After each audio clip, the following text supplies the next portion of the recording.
भवतु सहनौ भुनक्तु सह वीर्यं करवावहै तेजस्विनावधीतमस्तु मा विद्विषावहै। ॐ शान्ति शान्ति शान्तिः। नारायणं नमस्कृत्यं नरं चैव नरोत्तमं देवीं सरस्वतीं व्यासं ततो जयमुदीरये। Hari Om, Jai Gurudev.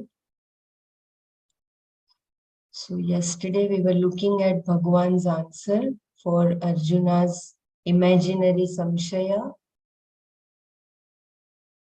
about the gati of the people who are who have achieved neither moksha nor they are in samsara. So Bhagwan is giving assurance that their gati will be uttam. It will be in a even if they take another birth, it will be in a family of the one who is having a dharma in their life and who are living a life of prosperity. Even if there is no wealth, but at least they will be having a culture and dharma alive in their homes. In such family, they will be reborn. I will just read the shloka, what Bhagwan has said. Shloka 40. Shri Bhagavanuvacha Partha नैवेह नामुत्र विनाशस्तस्य विद्यते न हि कल्याणकृत् कश्चित् दुर्गतिं तात गच्छति. Shri Bhagwan said, indeed, O son of Pritha Arjuna, there is no destruction for him or her, neither here nor in the hereafter, because anyone who performs good actions never reaches a bad end. So here beautiful Bhagwan is considering Arjuna as his own son, being his acharya, his guru. He is saying his gati will be always nice. Further he says, Bhagwan says, Prapya punya kritam lokan ushitva shashvati samaha Shuchinam Shrimatam Gehe Yoga Prashto Vijayate. Having gained the worlds belonging to those who do good actions and having lived there for countless years, the one who did not succeed in yoga is born in the home of the wealthy and cultured people who are committed to dharma. So Bhagwan has beautifully assured Arjuna about the so-called Yoga Brashta Yogi and his Gati.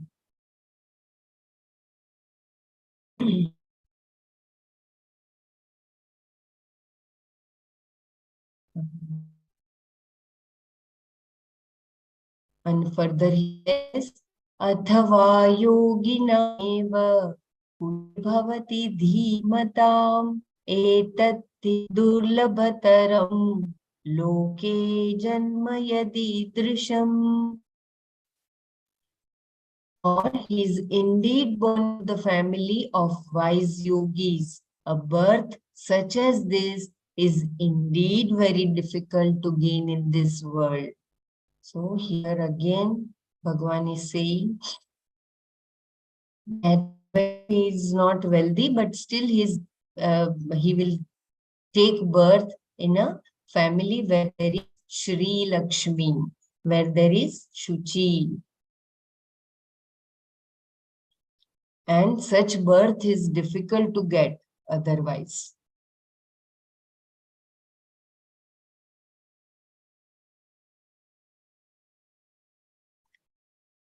So, samsara is a disease and no one goes for the cure. I think this we did, right? That we have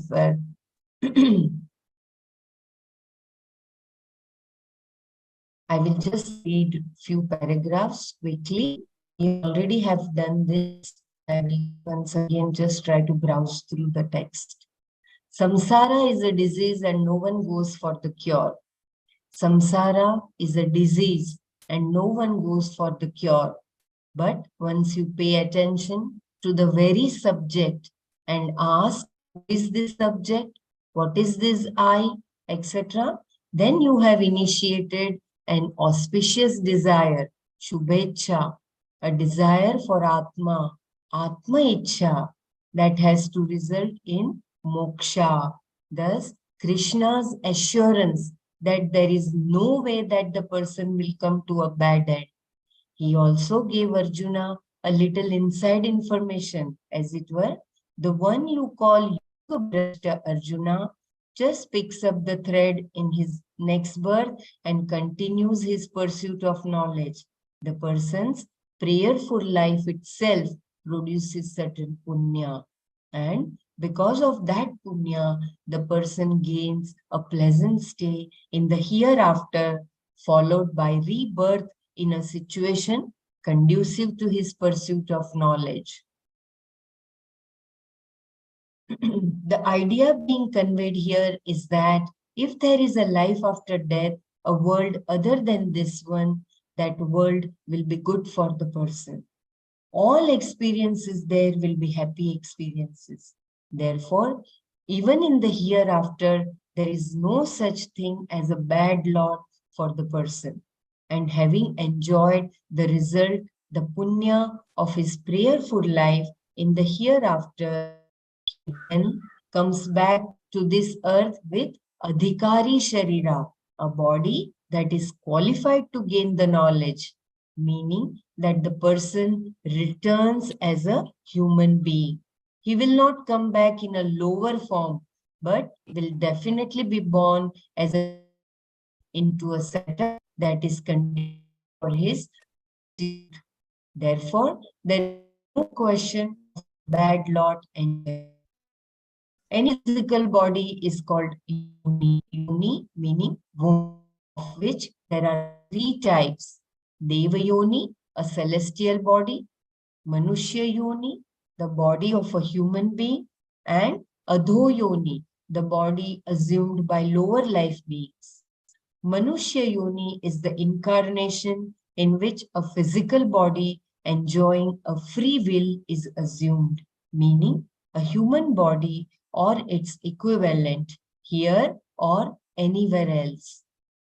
A person need not be born on this particular planet necessarily, but in some setup or other he will be born.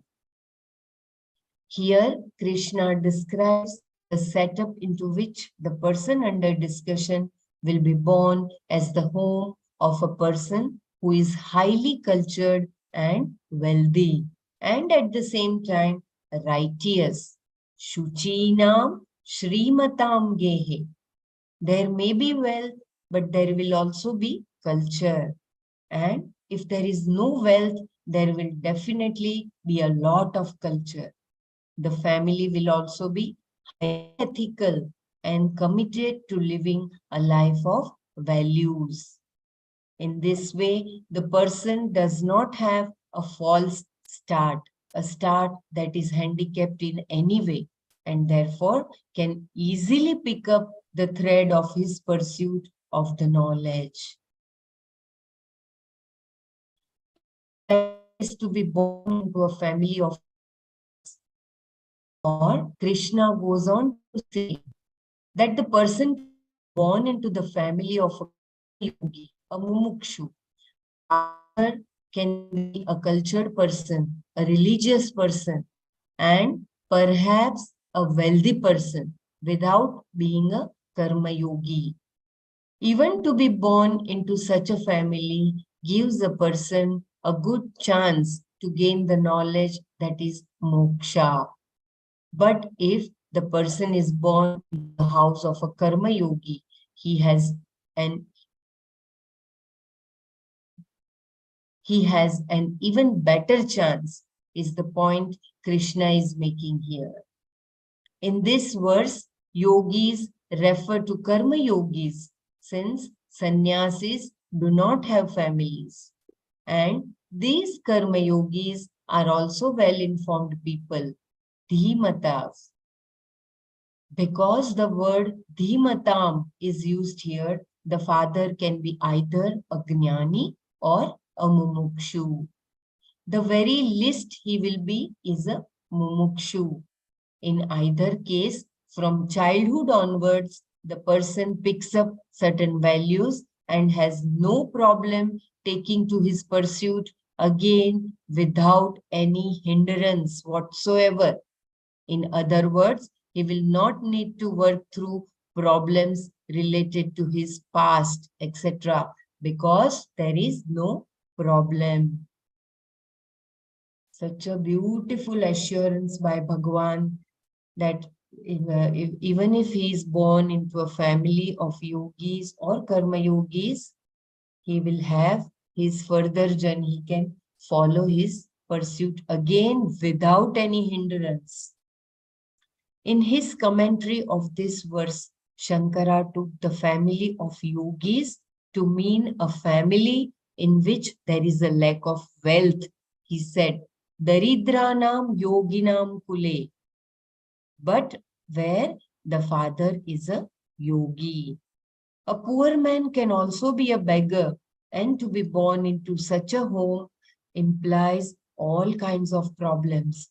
Whereas here, the father is a karma yogi and also a well-informed person who has no wealth whatsoever.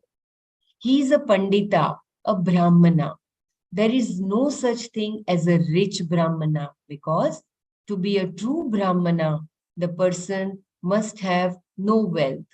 Therefore, Shankara was actually praising poverty here. It is, my in-laws used to say that where there is Ma Saraswati, Brahmanas are usually blessed with Ma Saraswati's blessing. They may not be wealthy, but they are definitely blessed with good Ma Saraswati's blessing. So even if the person is born into not so wealthy family, but he will be having the dharma, and you can say that it will be a righteous life with lot of Shuchi and Shri. Bela, can we go to that para which says the previous one? Yeah. One para before that. There is, in either case, from childhood onwards. No. Just go up a little. Yeah, the second paragraph here. Yeah, in this one, the person I'll read picks up second. certain values and has no problem taking to his pursuit again without any hindrance whatsoever. He will not need to work through problems related to his past because there is no problem. Yes. Because of his past yogic life, he will have no impressions and he will have ease in following his further journey. That's such a beautiful assurance, right?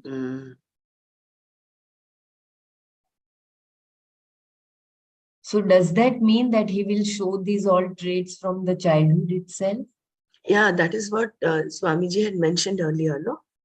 Yeah. What we read yesterday, these from childhood, they show certain traits. Like Gurudev, for instance, at 4 years, he was able to chant all of Bhagavad Gita.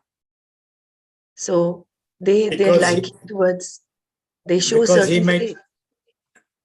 Excuse me, because he might have been chanting in a first life, like Nanaji, no? Daily. So by birth only he knows all the like that in the other, and he picks up from there, though he is in the world. So wonderful, like Guruji. Also, we can see in some children, no, that they are more inclined toward this divinity. They will by themselves. They are very much into like going to gurus, just a little guidance of a mother, and they will sit for the satsangs, and they'll be happily, in that environment.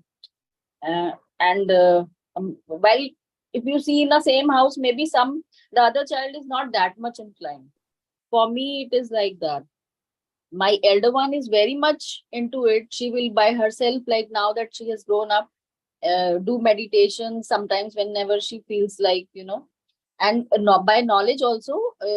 Sometimes I feel she is even higher up than me. She will give those answers, wherein even I, like, I'm not able to see the situation that way. Thank you.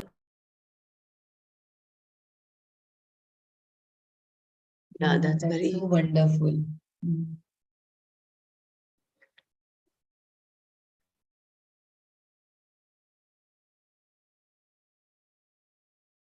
And we have this beautiful program called Sanskar Kendra. Of course, it's there in all the other spiritual organizations as well.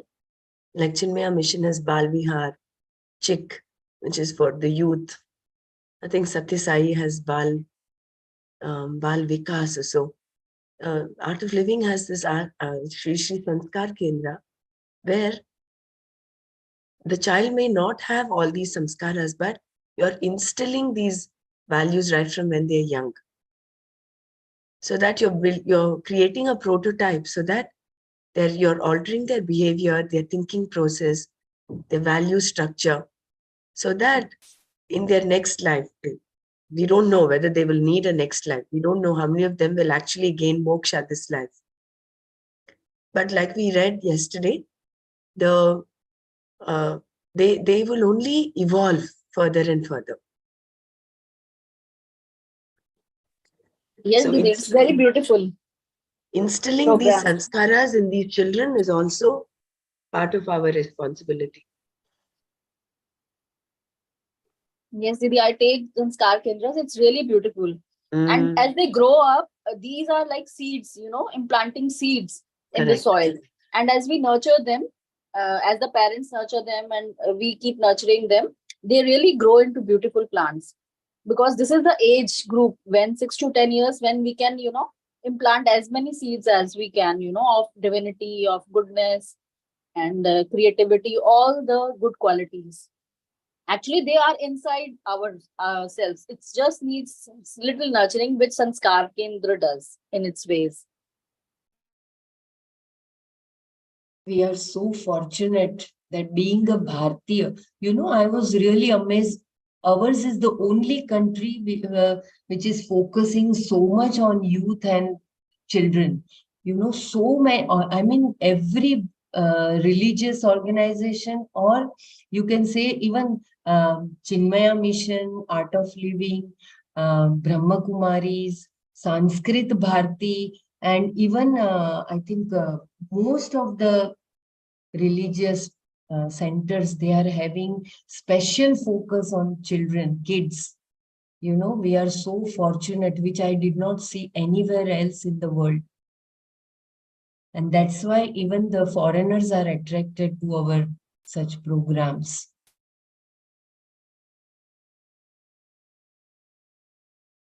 It's so beautiful. And that's why I'm reminded of Swami Vimalanandaji's sentence. She used to say that I'm more concerned with those who are very young. I want to catch them at a young age.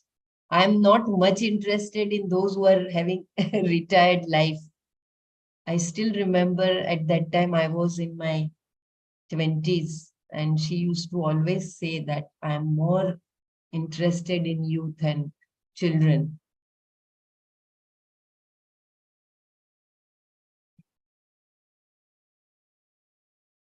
Looking at our past, I many times the sentence which Brahmaraji read, no?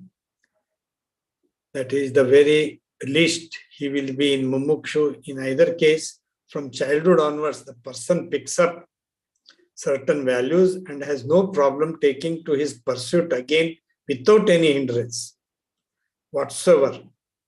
Actually, I am born in a Kshatriya, where non-veg and everything is there. Even then, I don't know how.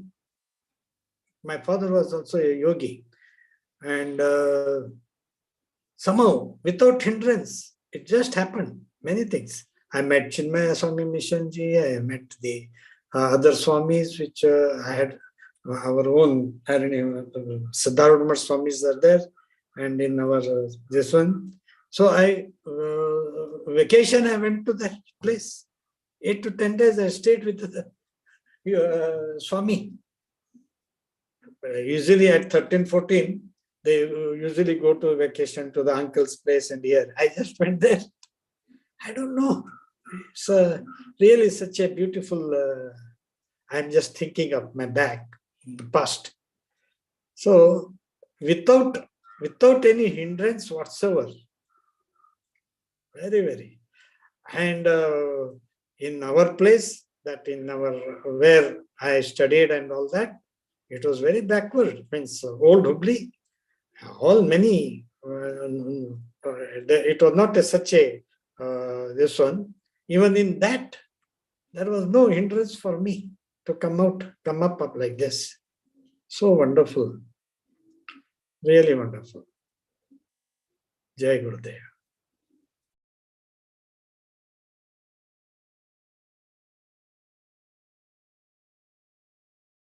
That's very Here, beautiful. I think Shankara has mentioned a Brahmana. He has taken the other view of a Brahmana saying, Daridranam yoginam kule.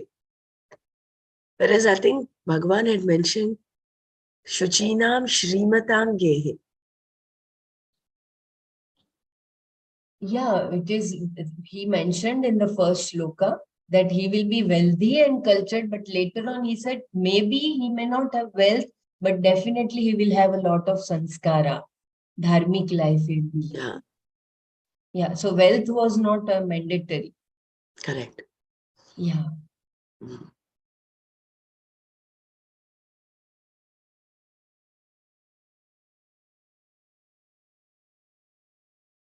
I think we can relate it to Jnaneshwar's father,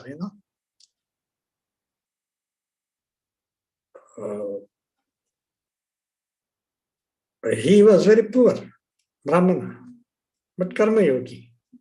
So he produced Jnandev, Namdev, all 4 very, very good children. Even Shankaracharya's father, I'm not sure whether he was considered wealthy at that time. He was only a normal Brahmin. Yeah. To be poor is also not a bad thing. That is what only sanskara should be there. That otherwise, a poor man can also be a beggar, and to be born into such home implies all kinds of trouble. See, that can also happen. And this can also, a Brahmin, because to be a true Brahmin, the person must have no wealth. Such a beautiful sentence it is. There is no such thing as a rich Brahmana. Really mind-boggling it is. Because if you look at the definition of a Brahmana, that's given in, I think, chapter 4 as well as repeated in chapter 18, one who pursues knowledge is a Brahmana. The one who reads the Vedas and the scriptures and all that. So he is not into a business mentality, amassing wealth, creating profit. So therefore you don't have a Brahmin. A true Brahmana would not actually be wealthy. But his Yogakshema will be taken care of. That also, right. Bhagavan, that also ensured, yoga kshema vayama. So if we have a good sanskara, everything will get taken care of. And the definition of wealthy also varies. Money is not the only criterion on which basis we can say he's wealthy. There are many other traits. Shat Sampatti. He's real wealthy, right?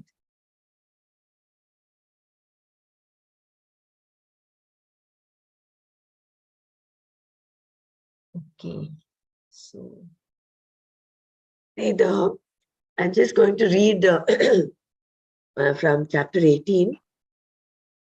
Brahmana Kshatriya Visham Shudranam cha Parantapa Karmani Pravibhaktani Swabhava Prabhavair Gunaihi. The duties of the Brahmanas, the Kshatriyas and the Vaishyas, as well as the Shudras, have been assigned according to their innate Prakriti. So then the next one is Shamo Damas Tapas Shaucham Kshanti Rajyavam Evacha Jnanam Vijnanam Astikyam Brahma Karma Swabhavajam. So subjugation of the mind and senses, enduring hardships for the discharge of one's sacred obligations, external and internal purity, forgiving the faults of others, straightness of mind, senses and behavior, belief in the Vedas and other scriptures, God and life after death, study and teaching of the Vedas and other scriptures, and realization of the truth relating to God. All these constitute the natural duties of a Brahmana.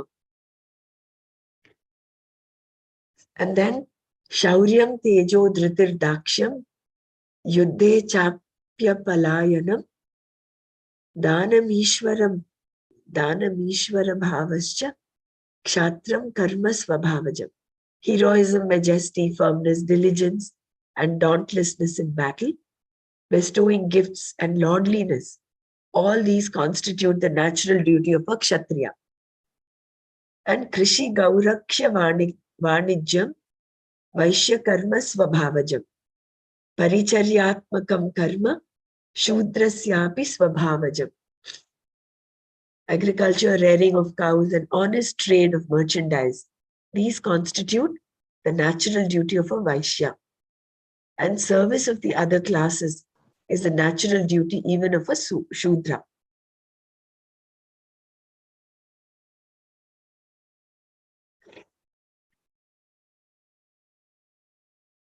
that is so nice, Brahmaraji, the way you have explained it. So nice.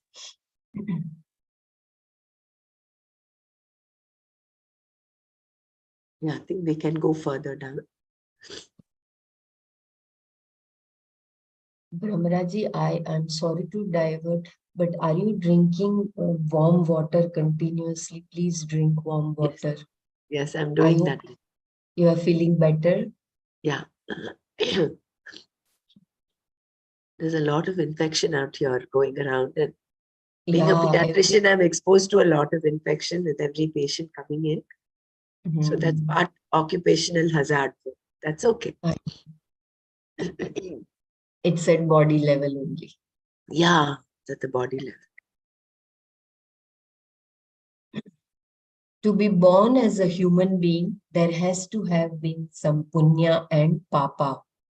The poverty of the person will exhaust all his papas and his punya will be available for yoga. In this way, the person can take to the yoga track, the jnana track, without any let or hindrance. This is why Shankara said that it is better to be born into a family of karma yogi who may not be rich than to be born into a rich family that has a lot of culture. Riches have a way of getting into your head and creating certain complexes that become problems. Poverty can also create complexes. It is true. Both inferiority complex and superiority complex are problems that have to be dealt with. But if you are born into a family where there may not be riches, but where the parents are yogis, there is no problem. Because they are yogis, the value structure is sound and the person does not have a complex that I am poor. Even though there is no money, he does not think of himself as a poor person. Instead, he thinks of himself as a blessed person. To have the parentage where both parents feel blessed to be what they are, even though they have no money, is the right parentage. The point being made here is that if there is money, that is fine. But if there is no money, it is better, provided, of course, the parentage is proper. This is such an important paragraph. I will read it once again. Please, Bella, please 1 minute. pay 1 attention. minute. I'll just mute all because some people joining new might unmute themselves. You can unmute yourself. Yeah, go ahead. Since this is very important paragraph, I'm repeating once again. Please pay your attention. Riches have a way of getting into your head and creating certain complexes that become problems. Poverty can also create complexes, it is true. Both inferiority complex and superiority complex are problems that have to be dealt with. But if you are born into a family where there may not be riches, but where the parents are yogis, there is no problem. Because they are yogis, the value structure is sound and the person does not have a complex that I am poor. Even though there is no money, he does not think of himself as a poor person. Instead, he thinks of himself as a blessed person. To have the parentage where both parents feel blessed to be what they are, even though they have no money, is the right parentage. The point being made here is that if there is money, that is fine. But if there is no money, it is better, provided, of course, the parentage is proper. So, it is very important for parents to be yogis, to live that prayerful life for the betterment of our own children. Such a beautiful revelation. Why two different kinds of families? Why does Krishna mention two different kinds of families in these two verses? Should not every yoga brashta be born into the same kind of family? No. The family one is born into depends upon the person's karma, their accrued punya and papa, and everyone's punyas and papas differ. These punya papas determine where a person is born, who his parents are, whether there is money or no money, etc. Wherever the person is born, however, he retains his yoga samskaras, those impressions, those tendencies that he had gathered before. In other words, he comes along with his previous impressions in the form of potential tendencies, which often manifest very early in life. A baby who cries all the time may become a musician, and the child who destroys everything in sight may become a civil engineer. Let's see. This is so nice, sense of humor, but it is true. These tendencies are what we call samskaras, and they manifest in your life without your cultivating them. This is why two children who are born to the same parents are so different. One child has certain tendencies and the other child has other tendencies. One child goes for music and the other for art because of their samskaras. These samskaras are what is meant by prarabdha karma, the karma that results in a certain body being born into a given situation and having a particular set of experiences. The samskaras have to manifest themselves, and they do so through certain professions, etc. Yoga samskaras are the same. They will be there in the psyche of the child, whether he is born into a cultured family committed to dharma or into the family of karma yogi. Therefore, the criterion is not to be born into a particular kind of family. This does not come into the picture at all because there is no necessity for it. Wherever the person is born is fine because he is born with the yoga samskaras. However, certain opportunities are necessary so that the yoga samskaras that manifest will not be overwhelmed by adharma samskaras, which is also possible. Because wrong tendencies can be gathered as a child. These can overpower the yoga samskaras you had previously gathered. In order for the yoga samskaras to manifest naturally in the form of a serious pursuit of knowledge on the part of a person who was previously a yogi, the born again yogi should not be overpowered by a life of adharma, wrong values, false values, etc. Therefore, it is important for this person to have the proper setup to pick up the thread and continue from where he left. So once a lotus, always a lotus. Doesn't matter whether it's in a clean pond or a not so clean pond. It'll only bloom into a lotus, no?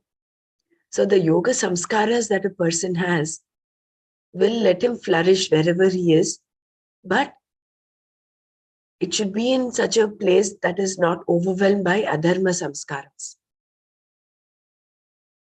So whether it's a wealthy family or not is not the criterion, but that it is a conducive family, that is important, where there is karma. But sometimes, like Prahlada's case, he was born into a family, his mother was very dharmic. It was only his father who had a wrong perception of divinity.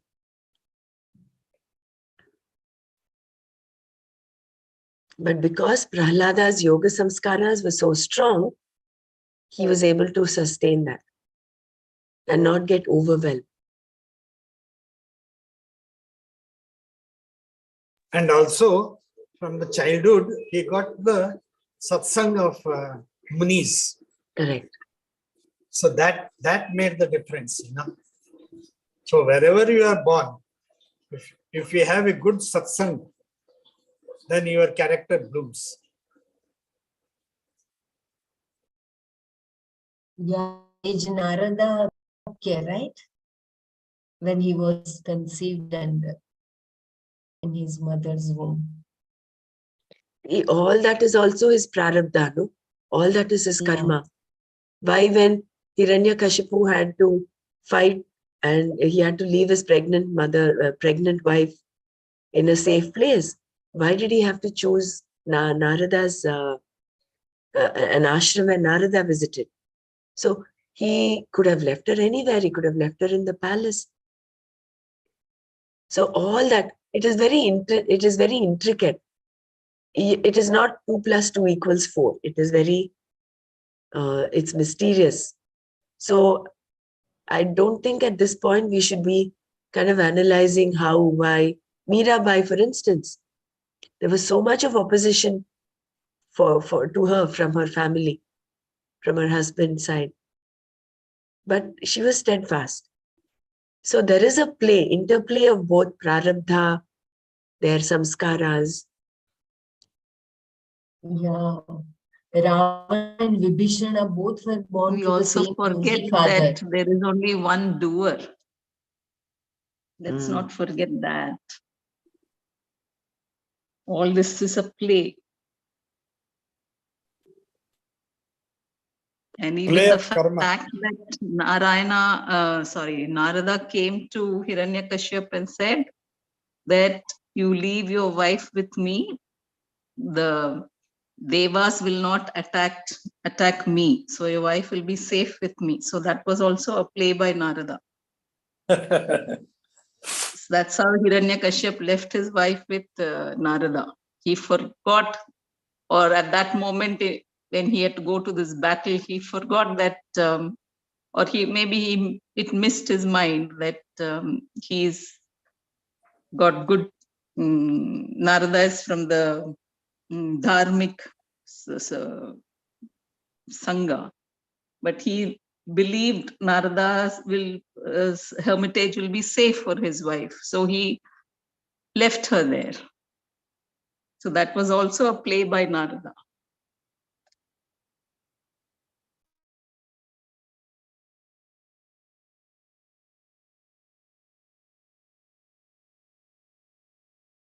Yeah, that is such a beautiful satsang.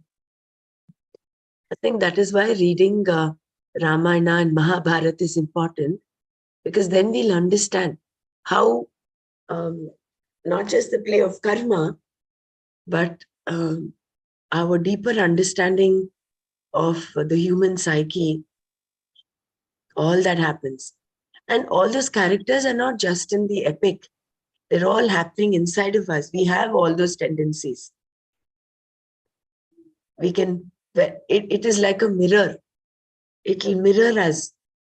Do you have a Duryodhana tendency personality, or do you have an Arjuna personality, or you have Bhagavan's personality? So I think that way it is important. Although I haven't started reading, that is there on the cards.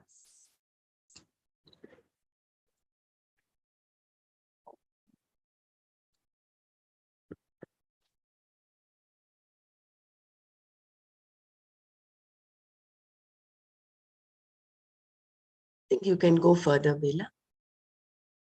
Yeah. So we had finished this paragraph, right?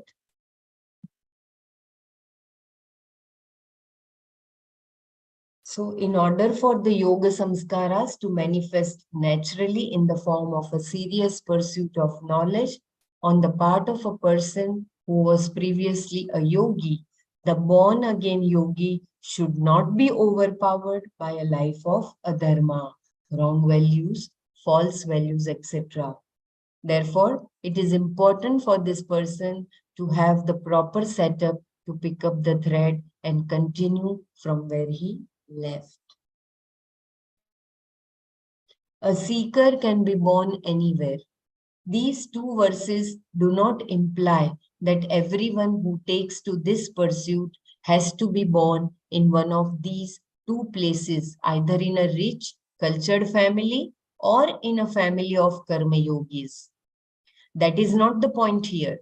The point is that those who desire self-knowledge are born everywhere. But we are not talking about all seekers here. We are talking specifically about people who were sannyasis or seekers before and did not accomplish what they had set out to accomplish before they died away. These are the people whom Arjuna thought of as fallen people because they seem to have lost both the worlds, the world of samsara and the worlds produced by performing karma, and they did not gain the yoga, the vision of sameness. Therefore, in response to Arjuna's concern, Krishna tells him here that they are born in a setup where there is no obstacle to their pursuit of knowledge. The yoga samskara will always be there. Once the person directs his or her attention there, the yoga samskara never dies. But it can be overpowered by adharma. And even if it is overpowered by adharma, provided the person realizes it, the adharma can be exhausted, purified by living prayerfully. In this way, Whatever adharma samskaras are there are all exhausted. You are rid of them for good. Then the yoga samskara comes up again and the person continues.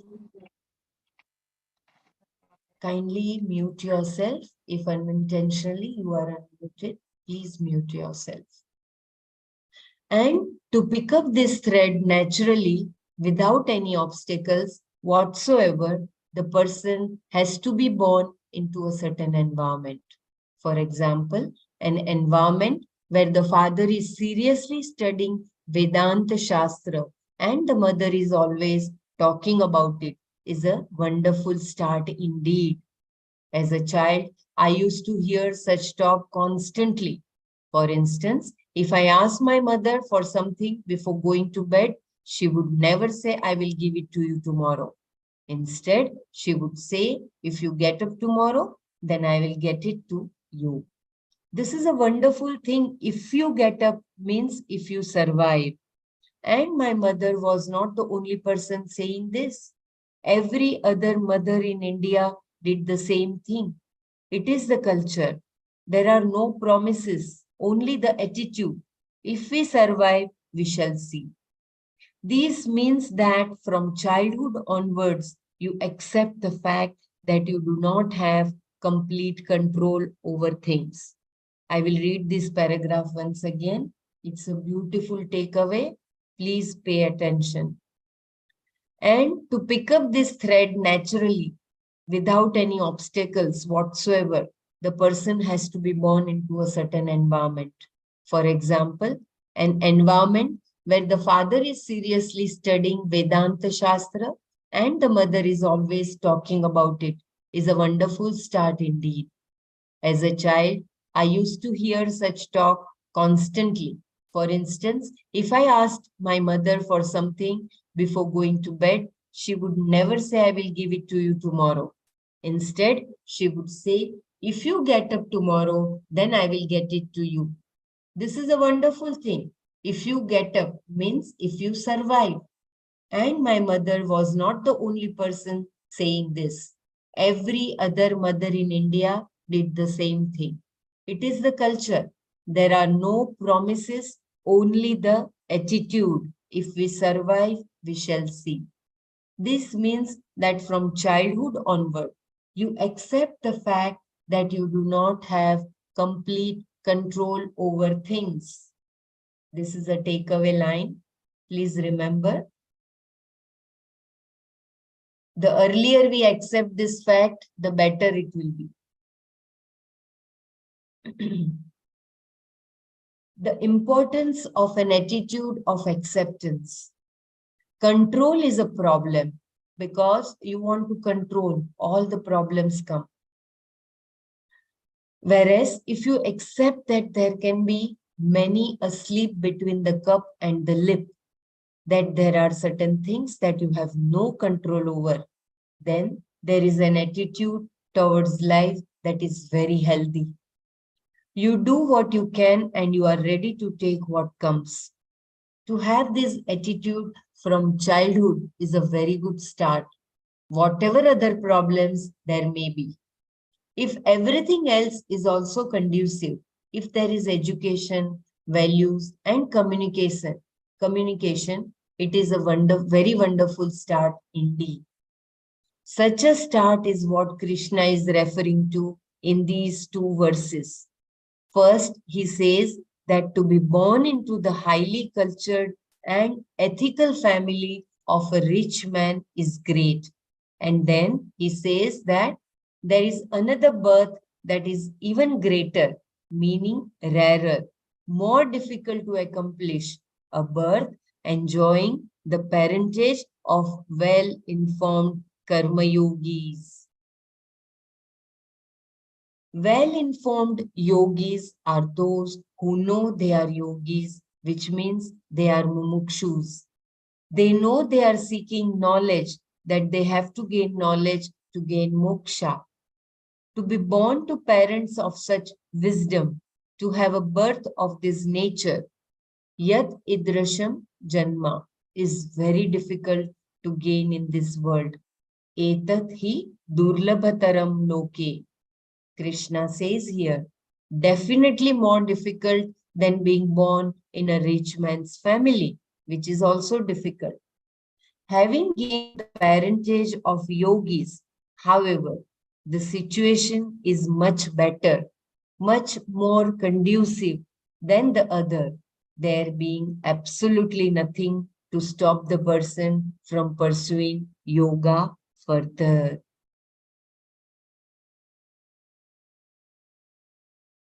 Riches are usually accompanied by a certain ego. The saying that a rich man can pass through the gates of heaven as easily as a camel can pass through the eye of a needle is not directed at the riches themselves. However, along with riches, there is usually a certain ego. Therefore, there is no humility. A rich man thinks he can buy anything, accomplish anything. This is the problem. The riches themselves are not the problem.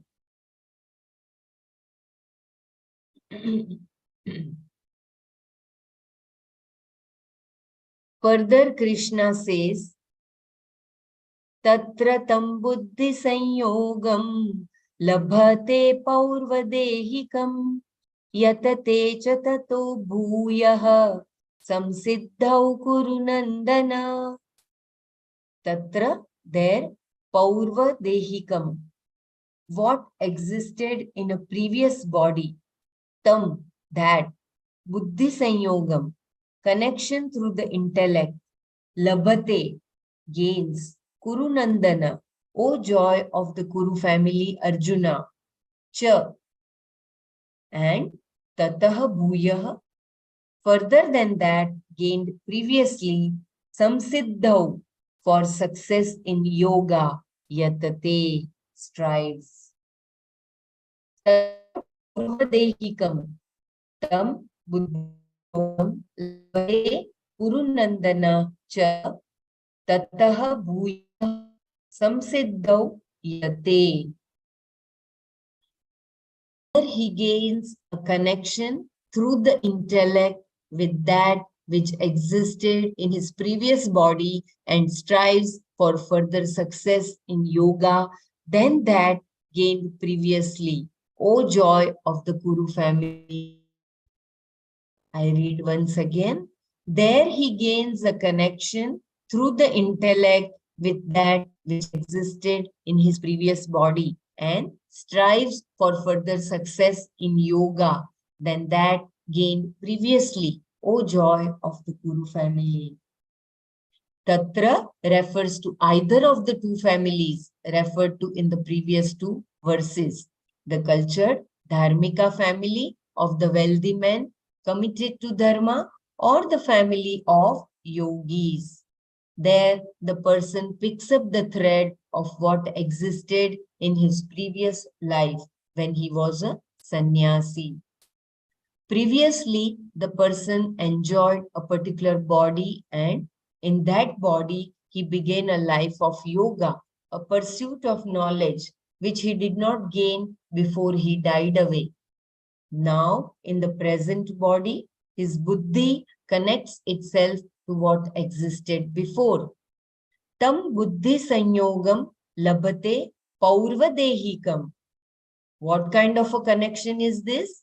Is it something like spaceships docking? No. The connection with what existed before means that the person picks up the thread from where he left behind in a previous birth and continues to gain greater success. It's so beautiful. So all our efforts of present life, they can never go in vain. Bhagwan's assurance is there. Krishna uses Arjuna's words again here. Arjuna had asked, I'm sorry, I missed one paragraph. And then what happens? The person again becomes a sannyas, a yati, and because of the previous samskaras, makes an even greater effort to gain more than he gained before. Tatah bhuyah. Why? For success in yoga, samsiddhau, to gain the knowledge that is moksha. Krishna uses Arjuna's words again here. Arjuna had asked Krishna, having not gained success in yoga, what end does the person reach?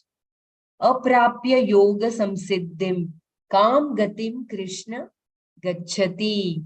Answering Arjuna's question, Krishna talks about the same samsiddhi, success in yoga, which is in the form of self-knowledge.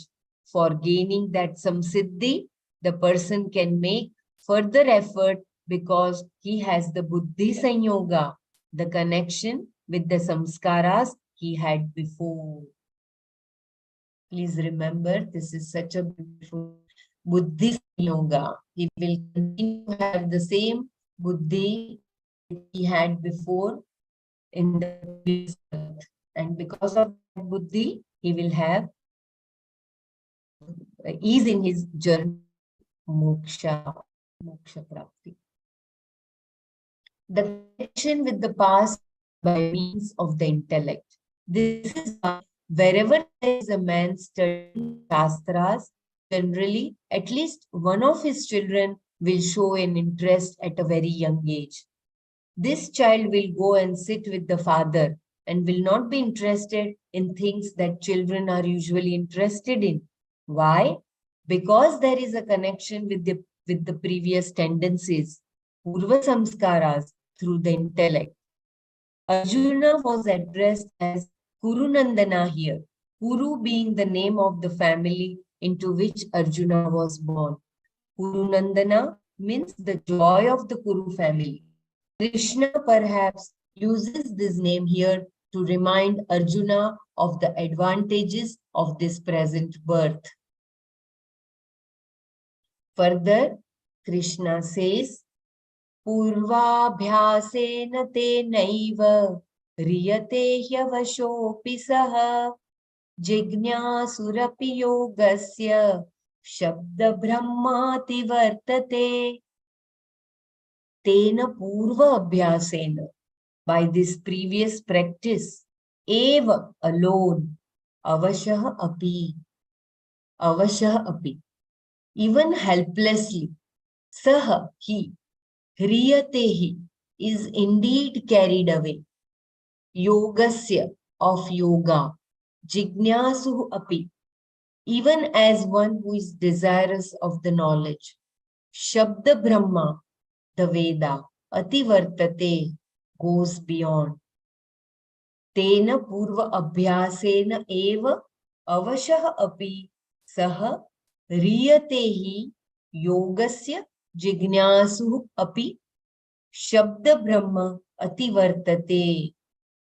By this previous practice alone, he is carried away helplessly, even as one who is desirous of the knowledge of yoga goes beyond the Veda, that is, beyond the karma kanda of the Veda. I will repeat once again. By this previous practice alone, he is carried away helplessly, even as one who is desirous of the knowledge of yoga goes beyond Veda, that is beyond the karma kanda of the Veda. Here, Krishna intends to remove any doubt about whether the person would gain the knowledge, begin the pursuit. Suppose, just suppose, he does not gain the knowledge. What will happen to him is the question dealt with here. Suppose he gets caught up in the Sesame Street. It's a popular TV serial in the United States. Suppose he gets caught up in the Sesame Street as a child and then later gets lost on the 42nd Street, a street in Manhattan, New York, famous for its nightclubs.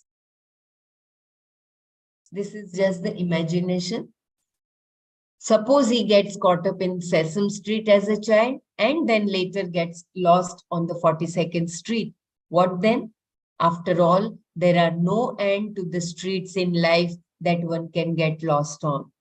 Suppose the person gets lost in this way, then how do the yoga samskaras stand a chance? These hypothetical situations have no chance of occurring, Krishna says here. Even if the person is not interested in this yoga, even if he wants to avoid it, it will keep popping up for him because the samskara is there. No matter how hard he tries to avoid it, he will be taken away by it helplessly. Avashah api riyate. Why? Because of his previous practice itself, by the pursuit of yoga that he had undertaken before. Tena purva abhyasena eva. He need not do anything now to become a seeker. The old pursuit is enough to carry him along. The word avasa here implies that he has no control over the matter. He is absorbed by the yoga, taken away by it, pulled into it by the previous practice, even if he is not interested. The word avasha. I think my pronunciation is correct, I hope. Avasha. But he is interested in it. In fact, he is interested in nothing else. He wants to know what it is all about. And even if he is not that interested, even if he is only mildly curious, this yoga will keep popping into his head and he will want to know what self-knowledge is, what all the talk about enlightenment means, and so on. Even a simple curious desire is enough, Krishna says here, for him of the Veda, to transcend that is the karma portion of the Veda. Shabda Brahma Ativartate. It will cause him to give up all the karmas again, become a sannyasi, and continue his pursuit of the knowledge. Nothing will interest him except the subject matter known as Vedanta. Nothing else, none of the means and ends discussed in the Veda will interest him at all. In other words, in no time, this person will discover Vairagya, this passion, because it is natural for him. Once self-inquiry has begun, there is no going back. Krishna answers Arjuna's question by telling him that once you have started to inquire into the self, there is no going back, nor is there a bad end of any kind. There is only a continuous pursuit until what is to be gained, self-knowledge, is gained. Until then, the pursuit is never stopped, is never affected in any way. This then was an assurance. Krishna's words are the pramana here. Although there is some supporting logic, the words alone are the pramana, there being no other way of proving them to be right or wrong. I will repeat once again. Once self-inquiry has begun, there is no going back. Krishna answers Arjuna's question by telling him that once you have started to inquire into the self, there is no going back. Nor is there a bad end of any kind. There is only a continuous pursuit until what is to be gained, self-knowledge, is gained. Until then, the pursuit is never stopped, is never affected in any way. This then was an assurance. Krishna's words are the pramana here. Although there is some supporting logic, the words alone are the pramana, there being no other way of proving them to be right or wrong. I think we can stop here for the Manana. May I stop here, Brahmaraji? Yeah, please, we'll stop here. Yeah, we will just have a few minutes of contemplation, few seconds, and then we can have sharing, please.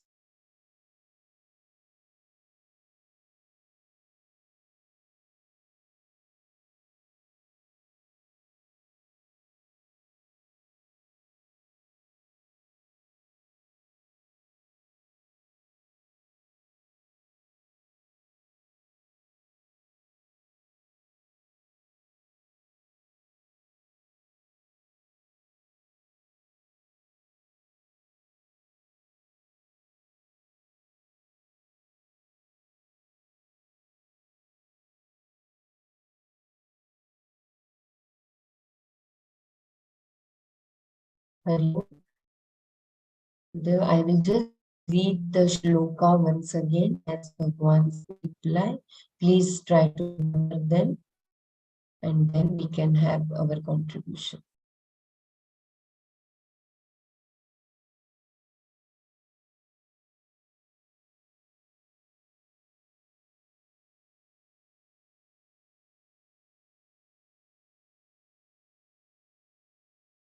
Right? 40 shloka, right? Bhagwan's reply. Shri Bhagavanuvach Partha naiveha namutra vinashastasya vidyate nahi kalyanakrit kashid durgatim tata gacchati. Shri Bhagwan said, indeed, O son of Pritha, Arjuna, there is no destruction for him or her, neither here nor in the hereafter, because anyone who performs good actions never reaches a bad end.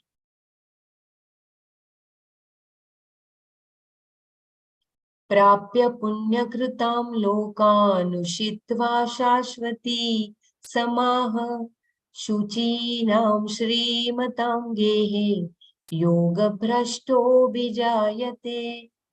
Having gained the worlds belonging to those who do good actions and having lived there for countless years, the one who did not succeed in yoga is born in the home of the wealthy and cultured people who are committed to dharma. अथवा योगिनामेव कुले भवति धीमताम् एतद्धि दुर्लभतरम् लोके janma yadidrisham.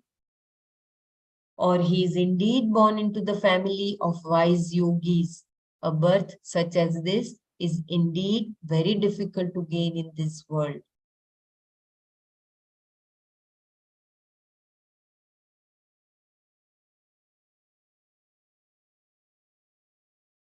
Tatra tam buddhi sanyogam labhate paurvadeikam yatate cha tato bhuyah samsiddhau kuru nandana. There he gains a connection to the intellect with that which existed in previous body and strives for further success in yoga than that gained previously, O joy of the Kuru family. Further Krishna says, Purvabhyasena te naiva riyate hyavashopi saha Jignasurapi yogasya shabda brahmati vartate. By this previous practice alone, he is carried away helplessly. Even as one who is desirous of the knowledge of yoga goes beyond the Veda, that is, beyond the Karmakanda of the Veda.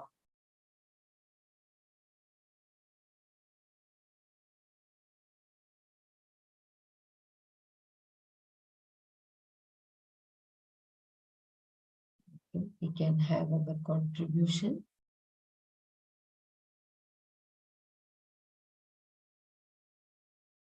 Kindly share your takeaways for today.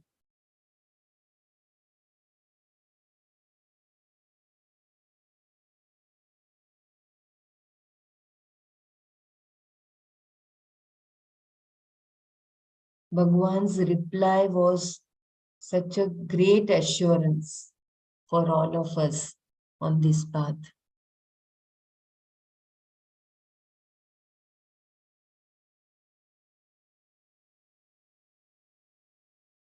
Kindly share your... Whether he likes it or not, whether he or she likes it or not, the very power of the yoga samskaras will direct his or her life in the present birth. So he will be not only born into a conducive family where there are no hindrances, no obstacles to furthering his path. At the same time, even if he is led astray, like even if he does some adharmic, because he will realize it quickly, the effect will not be there. I think that was one of those that was read in I think the previous verse. So he will quickly come back in line, on track. And mainly because of the power of his samskaras. This is the dhana that we take forward in our lives. So all the practices, spiritual practices we do, including Bhagavad Gita chanting, including japa,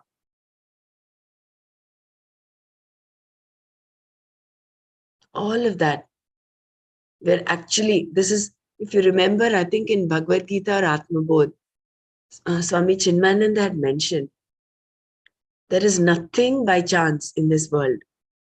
You are creating a blueprint of your own life. Every moment, moment to moment, the way you think, the way you act. So we are creating a blueprint of our, so to say, genome, not just in this life, but also in the next life, in the future. It appears to be a chance, but there is a meaning in it. There is, everything is logical. Even the thoughts that you get in your mind, there's nothing illogical there. There is a basis for everything.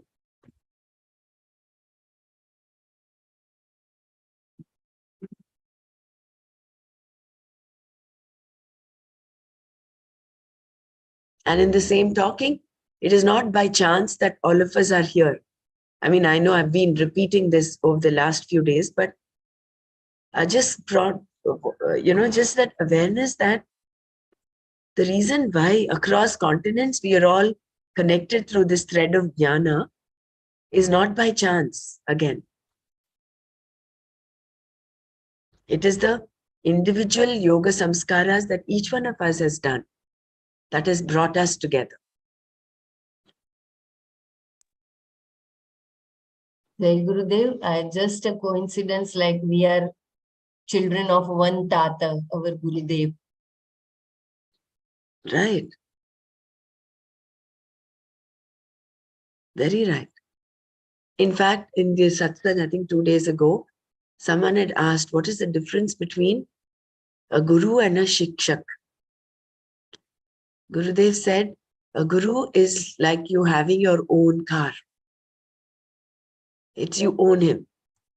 Whereas a shikshak is like a rented car, like a taxi. Both take you. But then with the guru, you have that ownership, that belongingness. Yeah, it was in the satsang.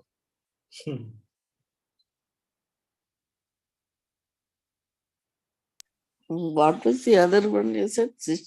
Shikshak. Shikshak is a teacher. Teacher. Oh. Guru and teacher.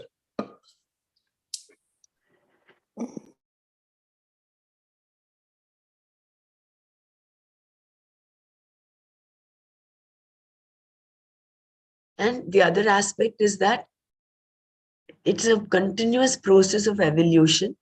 He will also give up the karma kanda aspect of the Veda and then pursue knowledge.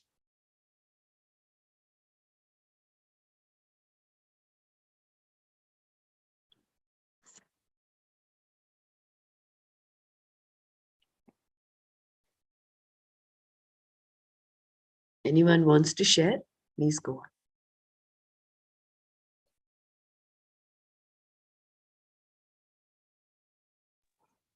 So many who are not in path or who are, they debate this rebirth,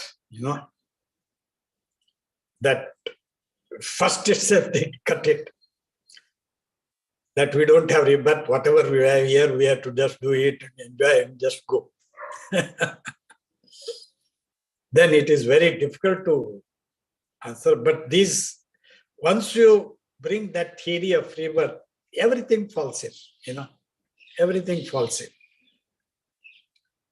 What we are doing, what we are, everything.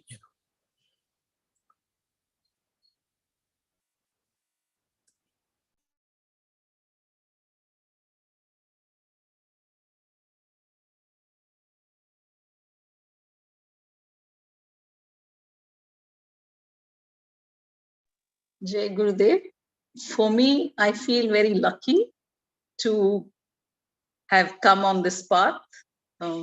Not sure by choice or by grace or whatever. I'm here. I'm so glad. I'm so lucky. And secondly, the assurance that Bhagavan Krishna says that even if you miss in this lifetime, he assures you that in your next lifetime, you will not, you won't be lost. So that was a big comfort for me. Thank you. And thank you for being part of this journey along with me.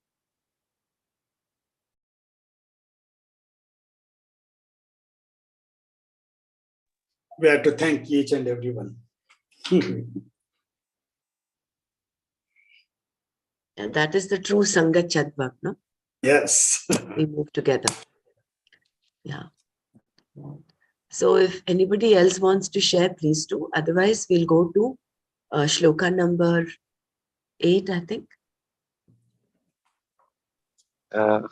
I just wanted to say I was born into a Parsi family where non-veg is predominantly in our diet. Alcohol flows also, parties are there. And then from there, how that gradual process at the age of 46 set it like. But there it was like my mind was looking for answers. And that simply happened. And today all these verses that it is predestined, like from your previous birth karmas, where you'll land up and you'll still be on the path. I just connected with those paragraphs today. Even if I was not born in a Brahmin family or a wealthy family, I still could walk on this path.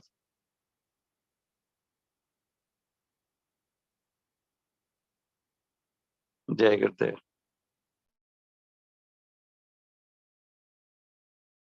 That is why Gurudev says the only thing for you to do is to feel blessed.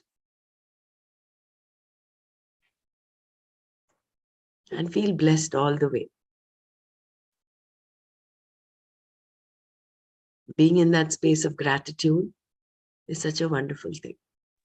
Yes, that is the first step for any progress. First thing and the only thing to do.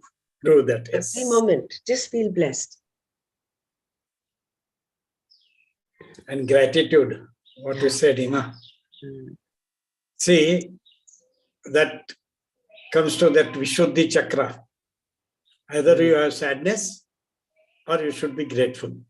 If you are not grateful, you are sad. That's it. So hitting it is, Jai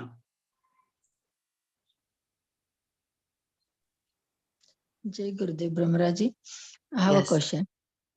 Yesterday I went to somebody's house and then like 2-3 family were there. And one of them was Brahmin. And he was saying that in my house, my mother does all the puja and all that, but we don't follow anything, my husband's friend. And he said, my few friends, they become non-veg and they love non-veg without one single day. They cannot stay without non-veg. I mean, what is here? I mean, they are born in pure Brahmin's house and they are reversing. I mean, what is their prarabdha here? That is what, no? You see, it is the birth you take depends on your prarabdha, depends on the play of your papa and punya. Because you've done some punya, probably you're born into a, again, we cannot distinguish, we cannot say a Brahmin is a higher birth than a Shudra is a lower birth. That we cannot. That is not right even. But then the reason why each one of us is born in different families is because of the play and interplay of our own Papa Punyas. And it is through your own will, you can come up or you can go down. That Uddharet Atmanam. So if you don't lift yourself up, then you are your own enemy. That is the importance of that. See?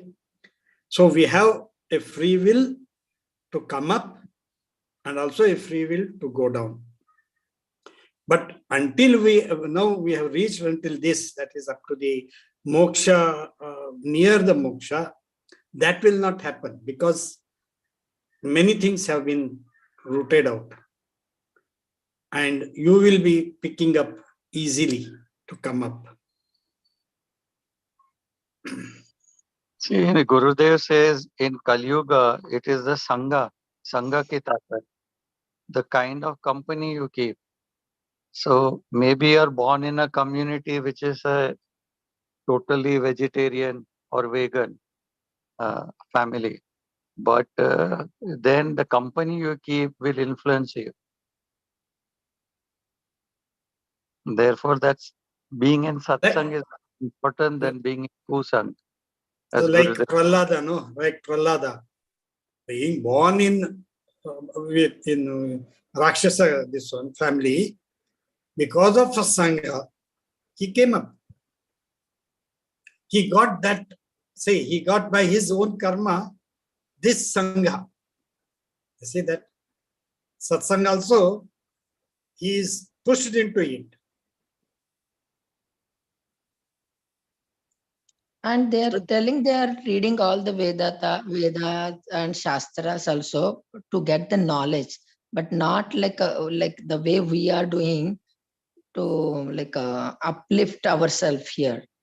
Eating, one thing I like to clarify here, I mean, eating non-veg is, I would not consider, I mean, I know it is killing animal and all that is there, but we brought up this in issue before, but in certain, I hear that in Bengali Brahmins, they eat fish, like that, there are certain kinds of people, depending on, places, they do eat. But again, I don't know that's right or wrong, and it's up to the person to determine that. But then again, basically just by eating habit, you cannot judge somebody, okay, this is bad.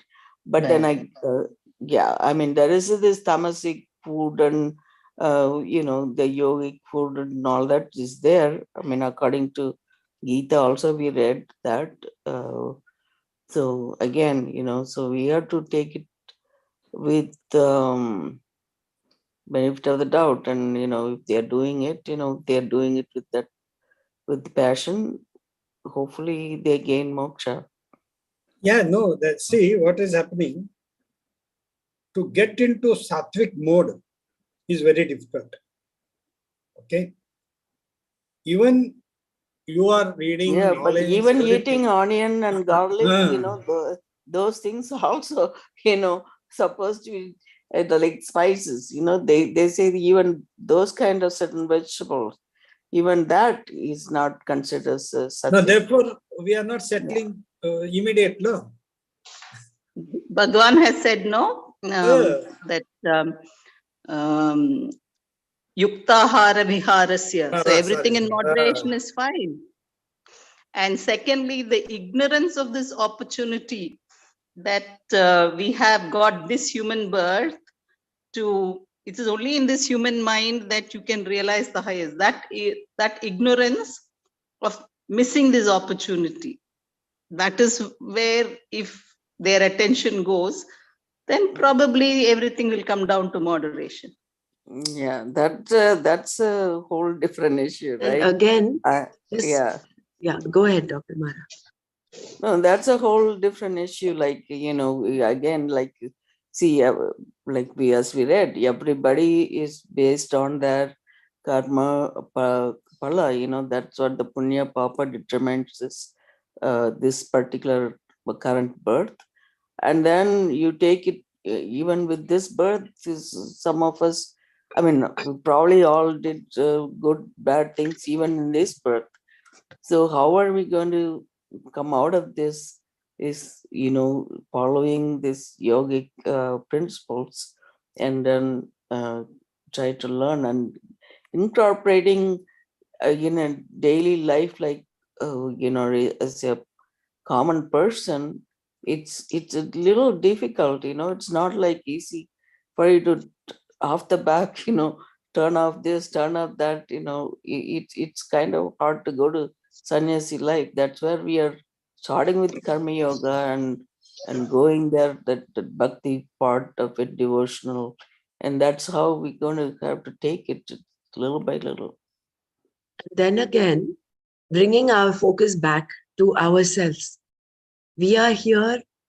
No one can help you except yourself, right? So why spend time and discuss about everybody else? I mean, it's just realigning yourself to your goal. We can spend a number of, we can continue to discuss about what others are doing. But here, we are here for whose sake? You are here for your sake.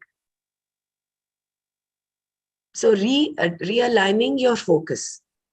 There will be different kinds of people all around. Yeah, Who are we to sit in judgment of them? We will spend why waste our mental energy in discussing about people when you are the focus? You need to be paying attention to yourself, right? That uddhared atmanatmana. Everyone can be a bandhu, but you yourself can uplift yourself. So we are here for this purpose. So maybe we just have to realign our focus, so that I'm not saying we should not bring up this question, or it's natural that we have these questions, but if we can, that also becomes like an obstacle. So if we can just brush these things aside and be steadfast on this, I think that will be useful. There's no point in discussing why. Instead, just turn that into a wow. Oh, this is happening. Because why, you'll go on, it is like doing postmortem. There's nothing we get out of it, right? Just understand that, yes, gahana karmano gati. There is just a lot accept of, as they are. That's it.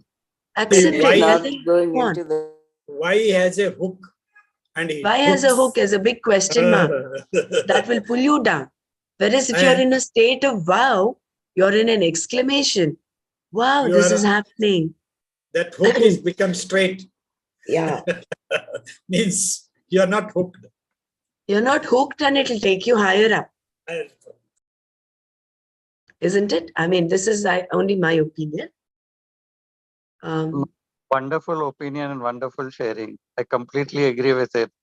Why should we sit in judgment over somebody eating non-veg or veg or not practicing Vedas or chanting or doing japas or religious rituals? It's their way of life.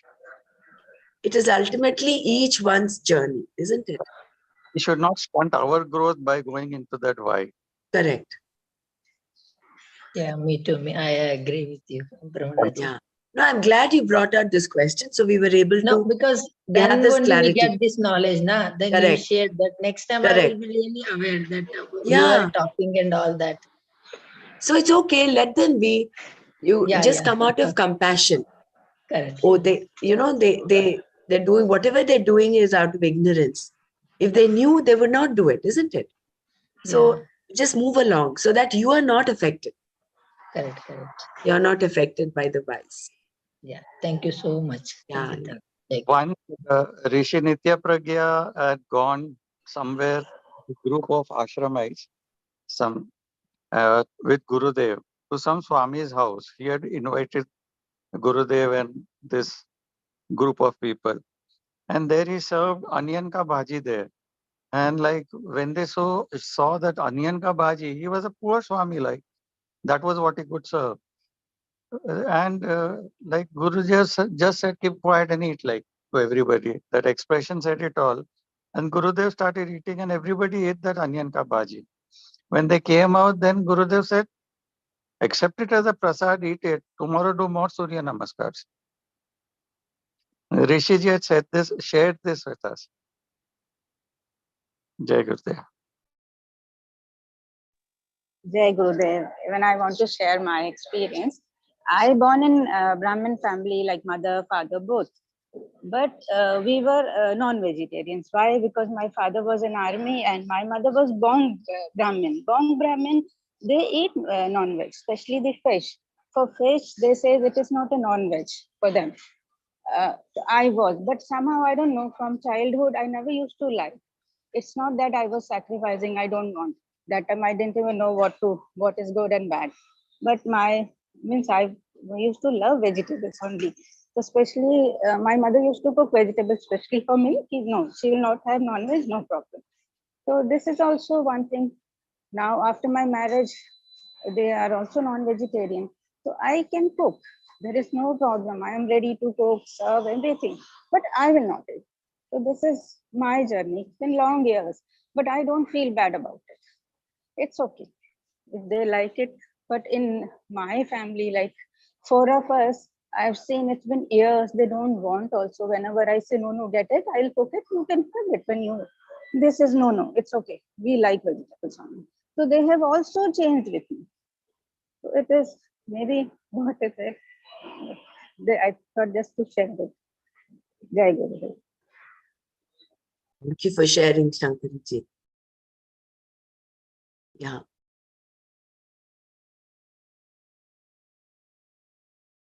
Basically, again, bringing ourselves back to objectivity, looking at everything, every person, thing, situation, event as it is, without putting in our subjective filters of judgment, of raga, dvesha. Being in that state of dispassion. Abhyasa and vairagya, these are the two key points for us. No? Today we actually far went ahead of our time for Manana. Madhuriji, are you there? I think we will need to take verse 8 on 2 days. It's a pretty elaborate verse. If you're there, you want to share? Jai Gurudev. Jai Gurudev. I won't be able to. I'm so sorry. Okay, no problem. But we'll still go because we'll keep the continuity. We'll just spend about 5-10 minutes, maybe, if it's okay with everyone. We'll just go through verse number 8. Jnana vijnana triptatma kutastho vijitendriyaha yukta ityuchyate yogi samaloshtasma kanchanaha. Jnana vijnana triptatma. One whose mind is content through knowledge of the self. Kutastaha, one who remains unchanged. Vijitendriyaha, one who has mastered the sense organs and organs of action. Samaloshta ashma kanchanaha, one for whom a clump of earth, a stone, and gold are the same. Yuktaha, a composed person. Yogi iti, as yogi, uchyate is referred to. So, jnana vijnana triptatma kutastha vijitendriyaha samaloshtasma kanchanaha yuktaha yogi iti mani uchyate. One whose mind is content in the knowledge of the self who remains unchanged, who has mastered the sense organs and organs of action, for whom a clump of earth, a stone, and gold are the same. This composed person is referred to as a yogi.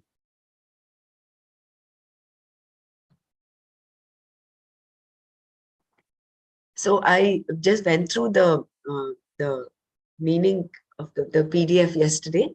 So I just want to share in short. I don't want to extend it too long. Maybe tomorrow we can take it up and read the whole thing.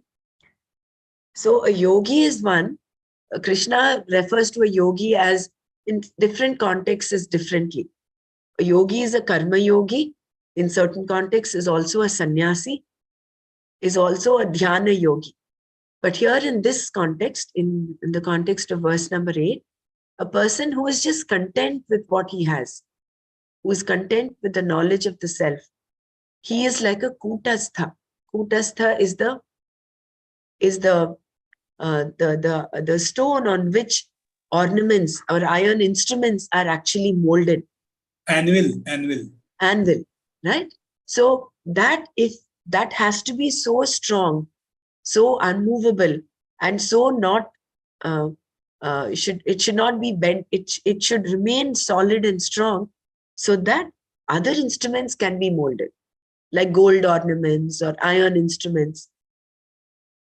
So he is that strong and that stable in the knowledge of the self, and who is also Vijitendriya, who has gained mastery over his senses.